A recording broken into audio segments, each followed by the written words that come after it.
This orchid that we're looking at today is a Rhynchostylis gigantea, and I have a small seedling here.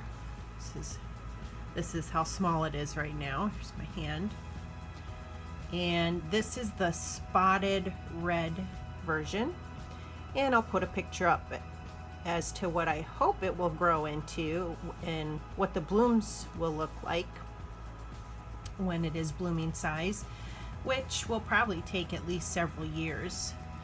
This small seedling I got, I think it was back in November. I haven't had it for very long.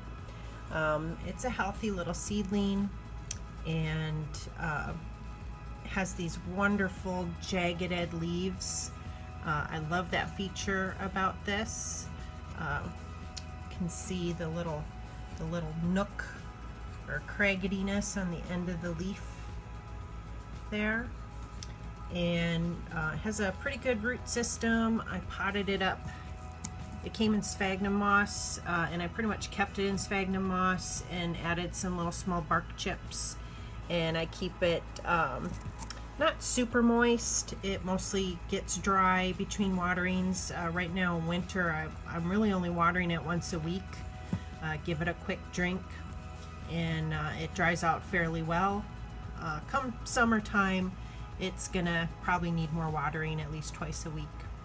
I also fertilize currently about every other week, and the other weeks that I don't fertilize, of course, I'm just flushing.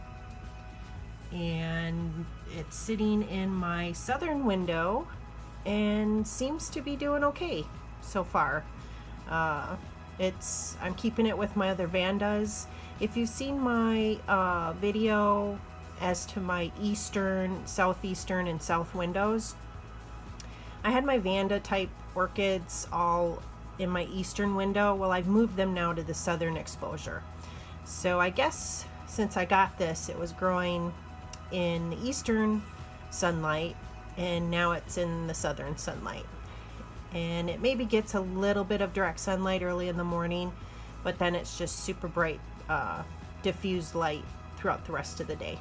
And I'm hoping it's going to respond and grow over the next few years to blooming size.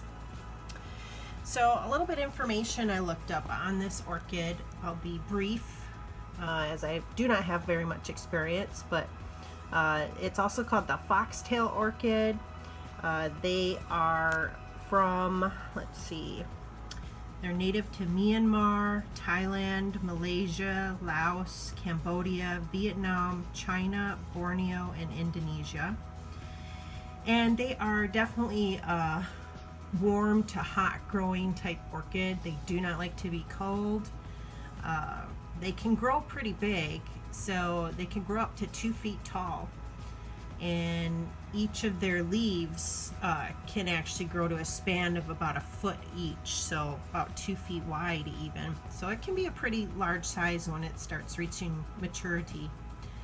And so a lot of recommendations is to grow it in the wooden slat hanging baskets, and I like those. I have a few of them. We'll see if that's what this will end up into, but it's got some growing to do. It'll probably be in net baskets for a while, and then move up when it gets closer to maturity into a more regular final home, which will probably be one of those wooden baskets. Says it likes to be watered abundantly during the active growth period, which of course spring and summer will do, and you want the airy mix, and you water sparingly in winter. So I'm on track with that. It likes higher humidity if possible, and when it blooms, it's supposed to bloom in like later winter, early spring. So some articles I read said even January, February is about the time frame.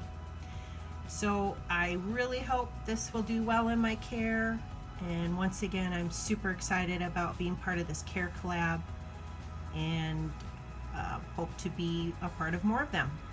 Thanks so much, and if you like the video, please do a thumbs up, and appreciate any comments or questions or suggestions as to growing this orchid. Take care. Have a great day.